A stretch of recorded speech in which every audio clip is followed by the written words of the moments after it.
För att kunna veta vad ett barn behöver för träning så måste man göra en utförlig bedömning. Och i den bedömningen så tittar jag ju både på musklerna, på rörlighet och styrka och så. Jag tittar också på känseln.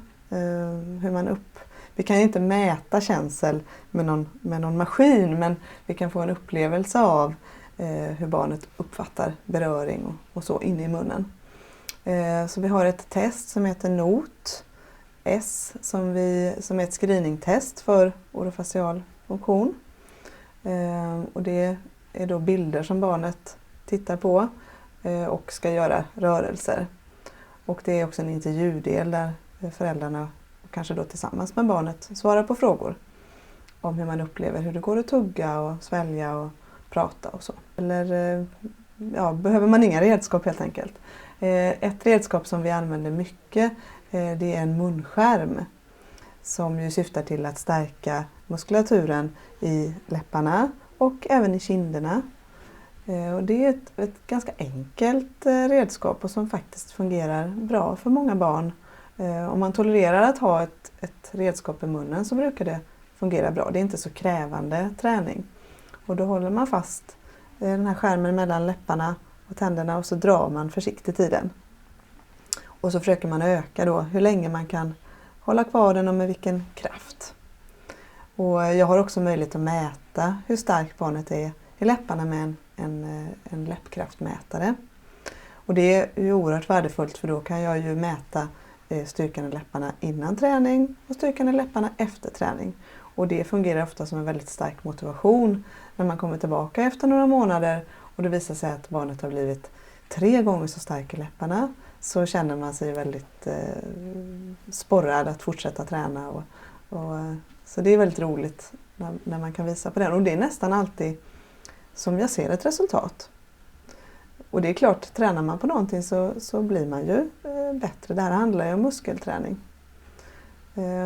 Sen så vi lägger mycket fokus på tuggträning. Därför att vi vet att tuggandet är oerhört viktigt. Många barn som jag träffar som har påverkan på sin munfunktion, de tuggar inte maten ordentligt. Man kanske tuggar bara en gång på en köttbulle innan man sväljer. Och det kan ha flera orsaker. Det kan bero på att man inte känner av att man behöver tugga. Man känner inte av att anledningen till att vi sväljer en tugga är för att vi känner att nu är det färdigtuggat. Men om man inte känner av det så kanske man tycker att det räcker att tugga en gång. Eller så är det att man inte orkar tugga därför att man inte är så stark i de här musklerna. Och om man inte är så stark och inte orkar tugga så tränar man heller inte tuggförmågan. Och då kan vi behöva använda redskap för att helt enkelt träna upp styrkan i tuggmusklerna. Och då brukar jag rekommendera att man tuggar på en så kallad chewy tube som finns i olika storlekar och olika olika hårdhetsgrad.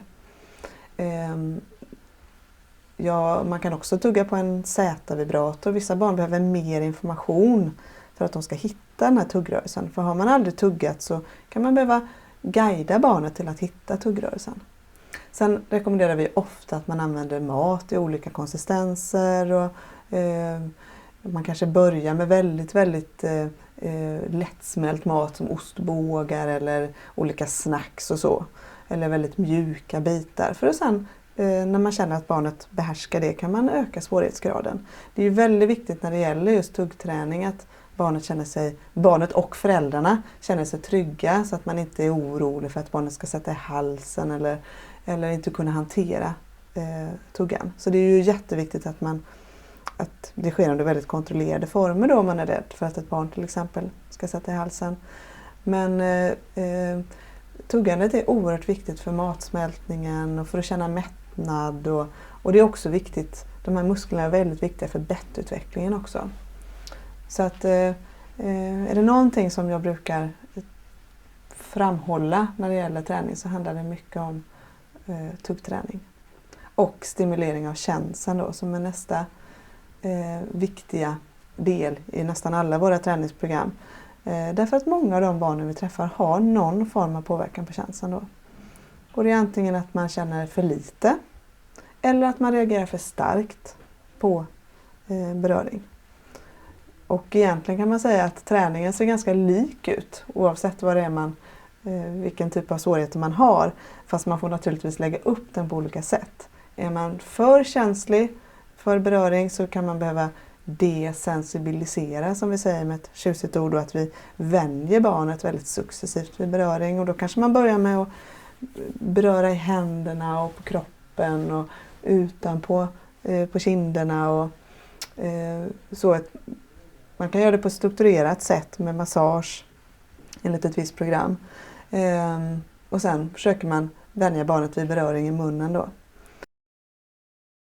Vi vet ju att hos många sällsynta diagnoser så finns det specifika drag, eller både när det gäller utseende i ansiktet och utseende på tänder och kanske specifikt när det gäller slemhinna, eller ja, det finns olika vad ska man säga, symptom eller ja, som är specifikt för en viss diagnos. Och det är ju det vi samlar mycket kunskap om på Munocenter och har gjort i samarbete med Ågrenska under många år nu. Och det har ju gett oss den här kunskapen om både vad som är specifikt för en viss diagnos, men också hur stor variationen är inom vissa diagnoser. Men det är viktigt att sprida den kunskapen också till andra inom tandvård och sjukvård, så att man vet vad man ska vara uppmärksam på. Både kanske när det gäller att remittera vidare ett barn till klinisk genetik eller så, om man misstänker en diagnos. Men också om man har ett barn som har fått en sällsynt diagnos.